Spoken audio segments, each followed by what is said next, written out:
Bonjour à toutes et à tous, c'est Amélia Castanea. Je m'apprête à réaliser votre tirage quotidien pour cette journée du mardi 13 février 2024 à l'aide du tarot renard que j'ai choisi de mettre en avant pour toute cette semaine. Je vous propose un tirage à 3 cartes initiales, cartes que je vais recouvrir au fur et à mesure de mes interprétations pour obtenir de plus amples détails et précisions sur ce que nous réserve cette journée du mardi 13 février 2024. Je vais ouvrir de façon purement aléatoire The Book of Answers et vous lire le conseil du jour. Allez, c'est parti, page de droite, je découvre le message en même temps que vous. Dors davantage. Bon, clairement, ma consultante, mon consultant, on nous donne un conseil par rapport à notre sommeil. On nous demande de dormir davantage. Peut-être qu'une fatigue physique peut se ressentir aujourd'hui. Auquel cas, si vous en avez la possibilité, on vous demande de réguler un petit peu mieux vos heures de lever, de coucher et de mettre en place peut-être des routines plus favorables au sommeil. Bon, on est tous pareils, hein. Moi-même, j'ai beaucoup de mal, par exemple, à décrocher du téléphone au moment où je vais dormir. Et ça serait une bonne petite routine. Allez, je bats les cartes et je vais effectuer la coupe des énergies pour voir dans quel état d'esprit nous nous situons au moment où nous regardons cette vidéo. En tout cas, j'espère que vous allez toutes et tous bien. Ma consultante et mon consultant. Allez, on va essayer de garder en tête ce petit conseil, dors davantage. Et on va voir si ça ressort au niveau du tirage. Allez, on y va. Pour commencer, j'ai le 2 d'épée. Alors le 2 d'épée, c'est une carte qui me parle d'être aveugle, comme ce renard qui a un bandeau sur les yeux, d'être dans une impasse, de pas trop voir comment certaines choses vont se terminer. Ça peut également me dire qu'on fait l'autruche, qu'on n'a pas les yeux en face des trous, qu'on se cache à soi-même la vérité ou qu'on nous cache une certaine vérité. On va voir de quoi ça nous parle. J'ai ici le 10 d'épée. Le 10 d'épée, c'est une carte qui nous parle de difficultés, de tristesse, mais éventuellement d'avoir été trahi, comme ce renard qui est perforé par 10 épées. Bon. Pour moi, il y a effectivement l'idée que une ou plusieurs personnes ne jouent pas dans notre camp. Pour moi, la trahison, on ne va pas forcément la savoir, mais elle se fait à mon sens dans notre dos. Il y a peut-être effectivement des personnes qui parlent dans notre dos. On ne sait pas tellement dans l'instant présent dans quel domaine. Est-ce que c'est une personne dans notre sphère familiale, amicale? Est-ce que c'est dans le travail? Est-ce que c'est nos collègues? Est-ce que c'est des voisins? Voilà. Pour l'instant, rien ne ressort, mais il y a l'idée effectivement de ragots, voilà, de choses qui effectivement se font un peu dans le dos, d'où l'idée effectivement qu'on n'en a pas la connaissance. Bon, on va voir. Je prends 3 cartes, ces 3 cartes je les dépose face cachée devant vous, je vais ensuite les retourner, les nommer, les interpréter et les recouvrir. J'ai 2 cartes qui sont tombées, donc je les interpréterai ensemble pour voir ce que nous réserve cette journée du mardi 13 février. Donc dors davantage. Et fais attention aux ragots. Bon, peut-on les éviter ces ragots? Je ne sais pas. Bon, c'est vrai que je ne l'ai pas dit, mais ça peut être nous aussi qui faisons des ragots. Voilà, ça arrive. Je dis ça arrive, mais oui, ça m'arrive de temps en temps. Alors, c'est pas bien. L'impératrice est ici inversée, c'est l'arcane majeur qui nous parle d'égoïsme, d'impatience, d'être submergé par les émotions ou par les choses à faire. Ça peut aussi me parler d'étouffer dans une relation ou d'être étouffant ou étouffante à l'égard d'une ou de plusieurs personnes. Et en recouvrant, on verra de quoi ça nous parle en particulier. La carte centrale pour aujourd'hui, c'est l'arcane majeur de la justice qui est inversée. L'arcane majeur de la justice, quand elle est inversée, peut me parler d'un sentiment d'injustice. Ça peut aussi me parler d'une personne malhonnête autour de nous ou du fait que nous-mêmes ne sommes pas tellement honnêtes. On peut également me parler de difficultés sur le plan judiciaire, administratif, institutionnel, bancaire, bref, tout ce qui est paperasse. Bon, on verra en recouvrant quel aspect ressort le plus, mais pour moi, effectivement, l'idée des ragots est très très là. Voilà, il y a de la malhonnêteté dans l'air. Donc, est-ce qu'effectivement, il y a des gens qui nous font de grands sourires devant, mais qui derrière nous lapident? C'est une possibilité, mais peut-être que nous aussi avons tendance à faire ces choses-là. On verra, je vais le voir en recouvrant si c'est nous ou si c'est les autres. Et oui, on n'est pas des anges. On termine avec le 4 d'épée inversé. Bon, le 4 d'épée, c'est une bonne carte quand elle est inversée. On se sort de tout cela, et pourquoi pas des ragots, donc peut-être qu'ils ont déjà eu lieu, et on on peut dormir sur nos deux oreilles. Et c'est intéressant cette notion de dormir sur ses deux oreilles parce que le livre des réponses nous disait de dormir, justement. Donc pourquoi pas une soirée où on aura l'occasion de se coucher tôt, de se reposer. J'avais une autre carte qui était tombée et c'était le 9 d'épée. Le 9 d'épée, c'est le stress. Peut-être effectivement que ces derniers temps, on a été pas mal stressé et que c'est pour ça que la qualité de notre sommeil a été un petit peu altérée. Alors je vais vous refaire ici cet ensemble de 3 cartes initiales. Bon, on me parle d'avoir eu affaire à des gens pas forcément très très sympathiques qui ont peut-être colporté tout un tas de rumeurs et de ragots dans notre dos. Cette malhonnêteté, alors peut-être qu'on en a conscience ou pas, alors peut-être qu'aujourd'hui justement ça va ressortir, mais il y a l'idée qu'on va pouvoir dormir sur nos deux oreilles comme si une forme de victoire allait pouvoir enfin nous parvenir. Alors on va voir en recouvrant bien de quoi ça nous parle. Alors, impératrice inversée, il y a une personne ou plusieurs personnes égoïstes autour de nous. Il y a de l'impatience dans l'air, être submergé par ses émotions, être submergé par le travail aussi et étouffé. Alors j'espère que vous n'entendez pas trop mon chien qui aboie, c'est l'heure du facteur. Donc je pense effectivement qu'il l'accueille comme il se doit, pauvre facteur. Voici le 3 de coupe. Le 3 de coupe, c'est une belle carte, c'est une carte qui me parle de plaisir. Alors c'est tous les plaisirs, ça peut être le plaisir de faire des activités qui nous font plaisir, mais ça peut être également tout ce qui est sorti, entre amis, en couple, en famille, voilà, c'est le bon temps en fait, le 3 de coupe. Bon, j'ai l'idée qu'effectivement vous êtes peut-être taxé de personnes un petit peu égoïstes ces derniers temps parce que vous privilégiez vos loisirs, vos sorties au détriment de certaines autres choses. Alors on va voir justement, ça peut aussi me parler d'être submergé par des invitations. Alors j'ai ici le 7 de coupe qui est inversé. Le 7 de coupe inversé, c'est la mauvaise décision. Bon, effectivement pour moi ça peut être une journée, mais même les jours d'avant, où on a un peu trop privilégié son plaisir personnel. Et on nous dit qu'il y a peut-être un équilibre, ou en tout cas un rééquilibrage à opérer, parce que de toute évidence, il y a peut-être effectivement des choix à réopérer. Peut-être que c'est pas judicieux sur le plan financier, peut-être que des personnes vont se sentir un petit peu délaissées par nous. C'était d'ailleurs ressorti en tirage hebdomadaire sur le fait qu'on privilégiait nos passions ou nos sorties au détriment par exemple de notre travail ou de nos proches et que cela pouvait un petit peu causer quelques tracas. J'ai également cette idée que vous avez peut-être des invitations en suspens et que pour l'instant vous ne répondez pas, ou c'est vous qui avez lancé des invitations et les gens tardent à répondre, ce qui est assez désagréable. Peut-être que vous voulez prévoir, planifier, voilà, il y a l'idée d'invitation qu'on lance et peut-être avec des réponses qui ne sont pas nombreuses, ou voilà, je pense à ça. J'ai ici le 4 de coupe. Le 4 de coupe, lorsqu'il est à l'endroit, ça me parle d'être dans son coin, de s'isoler et de se replier sur soi-même. Alors je vais vous refaire cet ensemble-là et je vais vous donner les différentes interprétations qui me viennent à l'esprit. Elles peuvent se conjuguer ou être complètement isolées les unes aux autres selon votre situation personnelle. Alors première chose, on me parle peut-être d'avoir privilégié ses loisirs, ses passions. Certaines de ces sorties, ce qui peut effectivement nous jouer des tours en cette journée d'aujourd'hui. Peut-être effectivement qu'on va le regretter financièrement parlant, mais peut-être aussi relationnellement parlant, on peut effectivement avoir autour de nous des gens qui nous boudent parce qu'on ne s'est pas assez occupé d'eux. Voilà, tout simplement. On peut également me parler du fait d'avoir reçu des invitations, d'être submergé même et de ne pas avoir pris le temps de répondre. Alors je pense qu'ici on vous demande de le faire parce que la personne qui attend réponse a l'impression que vous vous en moquez. De même, peut-être que vous avez lancé une ou plusieurs invitations et que pour l'instant, peu de gens répondent, ce qui vous laisse un sentiment amer. Peut-être que l'invitation ne compte pas pour les gens. C'est pas forcément le cas, mais en tout cas c'est ce qui ressort. Au niveau de la carte centrale, j'ai l'arcane majeur de la justice qui est inversé.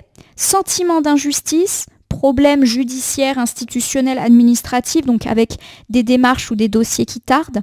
Et puis c'est aussi une carte qui parle de malhonnêteté, donc soit la nôtre, soit celle des autres. Alors la malhonnêteté, c'est pas forcément l'arnaque, ça peut être l'hypocrisie. Alors je recouvre ici avec le 3 de Pentacle qui est inversé. Le 3 de Pentacle, lorsqu'il est inversé, c'est une carte qui me parle d'un manque de coopération et de dialogue. Voilà, on n'arrive pas à parler. Donc voilà, des non-dits pour moi. Il y a pas mal de non-dits et donc une forme d'hypocrisie. Bon, j'ai l'idée qu'effectivement, alors il y a deux interprétations. Hein. Pour l'instant, j'arrive pas à savoir si c'est nous qui faisons preuve de malhonnêteté ou si c'est les autres. Soit effectivement, on a des choses qu'on aimerait dire à une personne, mais on ne peut pas ou on ne veut pas les lui dire. Donc du coup, peut-être qu'on communique là-dessus avec d'autres personnes. Clairement, on critique cette personne plutôt que de lui dire en face, entre guillemets, ce qu'on lui reproche. Ça peut aussi me parler de l'inverse. Hein. Il y a des gens qui clairement parlent dans votre dos et qui n'osent pas venir vous le dire. Il y a un petit peu ce souci-là. Bon, j'ai le valet de coupe. Le valet de coupe, c'est la vie sentimentale.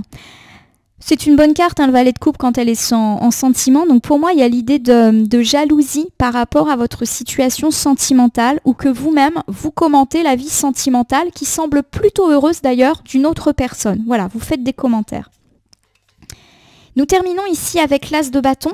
L'as de bâton, c'est l'enthousiasme, c'est la créativité, c'est les bonnes idées. Donc c'est très contrasté puisqu'on a quand même des cartes nuancées et puis on termine avec du très bon, notamment sur le plan sentimental. Alors je vais vous refaire cet ensemble et puis je vais essayer de vous décliner les différentes interprétations qui me viennent à l'esprit. Pour moi, ce qui est le plus... alors on peut parler de l'aspect un petit peu judiciaire. Hein. Peut-être effectivement que pour l'instant des affaires, alors notamment de divorce, sont en suspens. Voilà, il y a un manque de communication. Peut-être même qu'on n'arrive plus du tout à se parler dans le cadre d'une rupture. Et j'ai un petit peu l'idée, notamment si vous êtes le cas, que l'ex refait peut-être sa vie et c'est peut-être pour ça qu'il y a vexation. Et peut-être qu'il ou elle d'ailleurs n'ose pas vraiment vous le dire. Et c'est peut-être pour ça justement que les choses s'enveniment. Peut-être qu'il ou elle veut demander le divorce ou veut officialiser la séparation. Mais c'est peut-être également le cas pour vous. Vous refaites votre vie, vous avez de nouveaux projets sentimentaux et vous avez envie, entre guillemets, de terminer votre histoire précédente, pourquoi pas judiciairement parlant. Mais vous n'osez pas prévenir votre ex de peur de le rendre triste, de l'avexer. Voilà, ça peut vraiment être un petit peu toutes ces choses-là. Deuxième interprétation, il y a des ragots dans l'air, des non-dits. Alors ça peut me parler justement de ne pas forcément oser dire des choses à son partenaire de vie. Pourtant, j'ai l'impression que tout va bien. On ne me parle pas de malhonnêteté dans le couple. Mais peut-être effectivement que votre partenaire de vie a une idée, pourquoi pas une idée pour changer la routine, et vous n'osez pas lui dire que vous n'êtes pas forcément très très convaincu par sa nouvelle idée. Mais ça peut être également vous qui avez une brillante idée, alors pourquoi pas pour, là encore, sortir d'une forme de routine, une proposition romantique par exemple, vous dites tiens, j'aimerais bien organiser telle sortie, et votre partenaire n'ose pas vous dire que il ou elle trouve que c'est pas forcément l'idée du siècle. Voilà, bon, ça arrive. Il y a également l'idée d'une hypocrisie, je l'ai dit. Pour moi, il se peut que vous-même, vous commentiez la vie sentimentale d'une personne, notamment une nouvelle relation. Par exemple, vous critiquez la nouvelle rencontre sentimentale d'un ami ou d'un membre de votre famille, alors que pourtant, on me dit quand même que c'est quelque chose d'heureux. Ou alors, votre vie sentimentale, pourtant heureuse et créative, fait qu'encaner des gens qui vous jalousent. C'est une grande possibilité. Alors, j'ai ici donc deux cartes, puisqu'elles étaient tombées à deux. On me parle de trouver la paix, de trouver le sommeil et d'avoir été stressé. Donc pour moi, effectivement, il y a vraiment l'idée de la fin de certains stress, donc ça c'est plutôt une bonne chose, mais aussi de pouvoir éventuellement justement pour relier avec le livre des réponses se coucher tôt, nous qui avons peut-être eu un sommeil perturbé par des soucis, des stress, des angoisses de ces derniers temps. J'ai aussi l'idée qu'on pourrait aller au lit tout seul, alors pas forcément parce qu'on se fait la tête avec un partenaire si vous vivez avec quelqu'un, mais plutôt dans l'idée où vous dites moi je vais me coucher tôt là parce que j'en peux plus. Voilà, ça peut me parler de ça. Je vous le répète, la voyance c'est aussi des petites choses du quotidien et pas forcément des grands bouleversements. J'ai le 10 de Pentacle. Le 10 de Pentacle, c'est une carte qui me parle de joie, de gaieté, notamment dans tout ce qui touche la sphère financière, mais aussi la sphère familiale avec la notion d'enfant.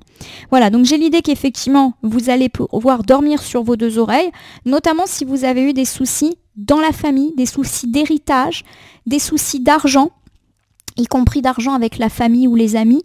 Et ça peut également me parler avoir eu des soucis avec ses enfants. Et là encore, on peut dormir sur ses deux oreilles. Bon, c'est parfait. Nous terminons le tirage avec le 8 de coupe. Le 8 de coupe, c'est le repli sur soi. C'est pouvoir prendre de la distance avec ses problématiques. Et ça peut me parler aussi d'un départ. Alors, je vous refais l'interprétation parce que là, le départ, il n'est pas négatif. Hein. On est sur du positif, là. Donc, pour moi, il y a l'idée déjà qu'on va retrouver le sommeil. Pourquoi pas se coucher tôt? Voilà, il y a des bonnes problématiques par rapport à ça. Et il y a aussi l'idée de trouver la paix par rapport à des problématiques d'héritage, des problématiques de finances et ou des problématiques familiales ou enfantines. Et on retrouve la paix et donc le sommeil aussi par rapport à ces questions-là. On nous parle d'un départ. Je n'ai pas l'impression, bien sûr, que c'est nous qui partons, ou que c'est notre partenaire qui part. Non, j'ai plus l'idée qu'on acte, alors soit un déplacement, pourquoi pas pour certains un déplacement en week-end, en vacances, en famille, et on va pouvoir un peu se reposer, ça peut me parler de ça. Ça peut aussi me parler pour tous ceux qui sont dans l'attente d'une mutation, d'un déménagement, du fait qu'on peut recevoir des réponses et donc on dort un peu sur ses deux oreilles par rapport à ça.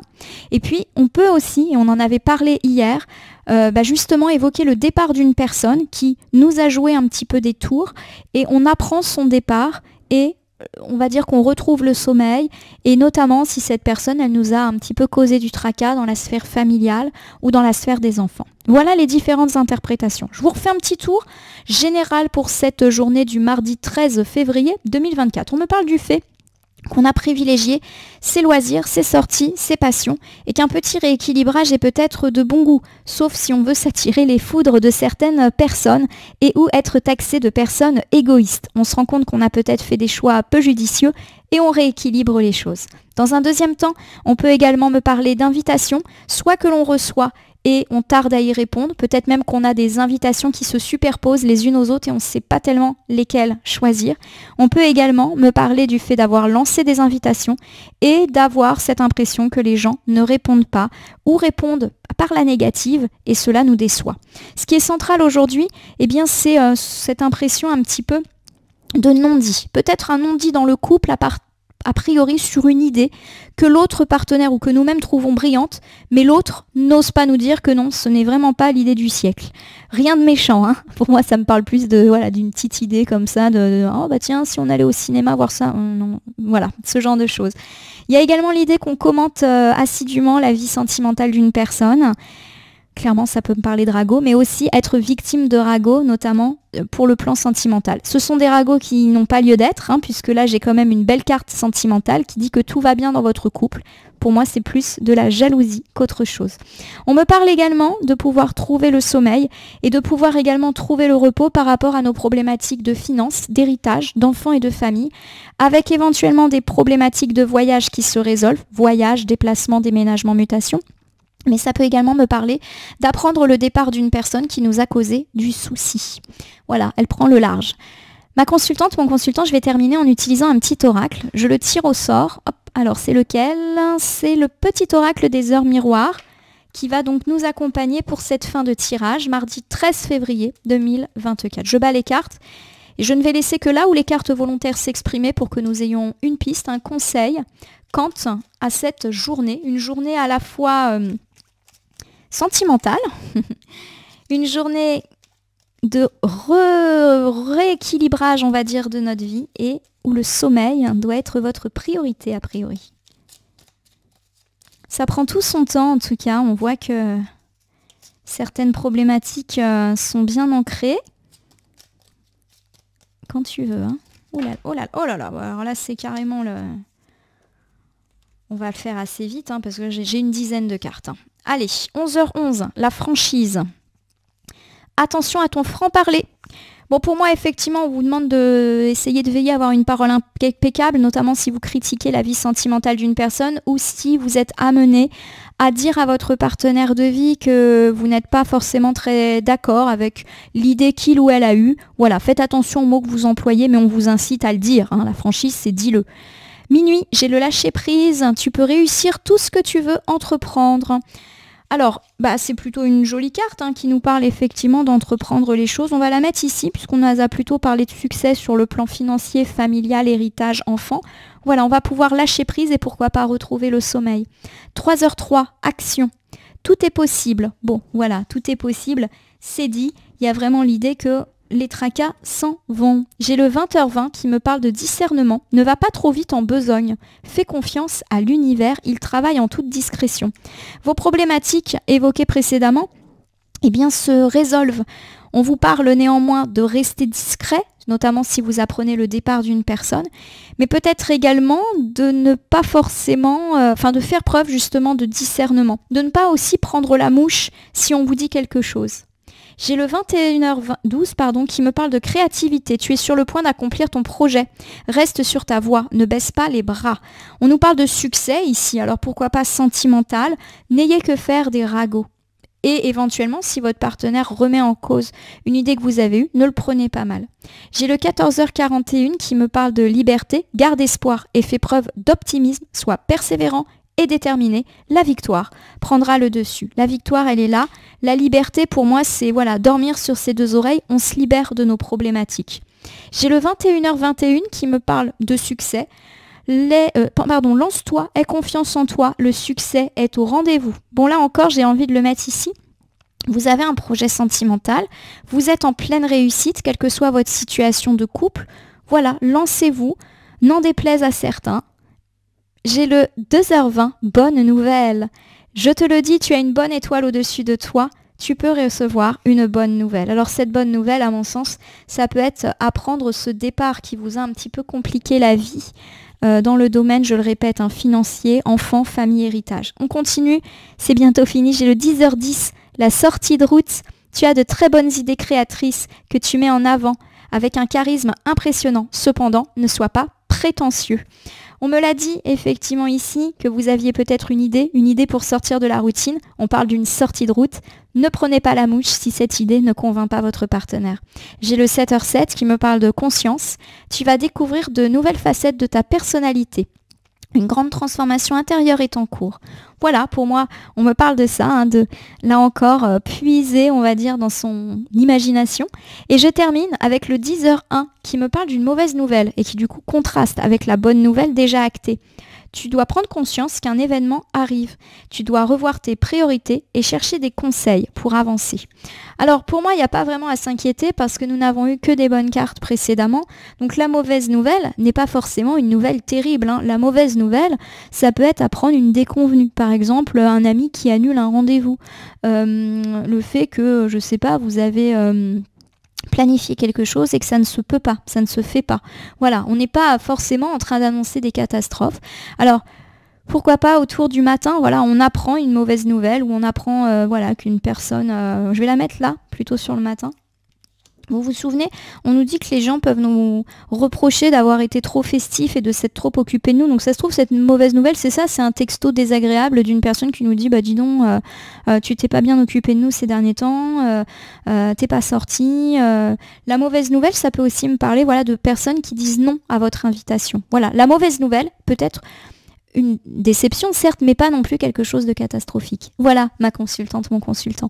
J'espère que ce tirage du jour vous aura parlé. Je vous invite à vous abonner à ma chaîne YouTube, La Corneille et le Renard Voyance Cartomancie, et à me laisser un commentaire pour me dire ce qui vous a parlé, moins parlé, ou pas parlé dans ce tirage qui reste général. Il ne peut donc pas parler à tout le monde, ne prenez que ce qui résonne en vous. De même, si certaines cartes ou interprétations vous paraissent floues à l'instant T, elles peuvent trouver plus de sens et de pertinence dans les heures ou 2-3 jours avant ou après le visionnage du tirage, les temporalités étant assez souples en cartomancie. N'hésitez pas à cliquer sur la cloche pour vous tenir informé de mes actualités, mais aussi sur le bouton merci pour me témoigner de votre soutien. Enfin, je vous rappelle qu'il n'appartient à aucune carte, aucun jeu, aucun cartomancien de vous dire ce que vous avez à faire ou pas.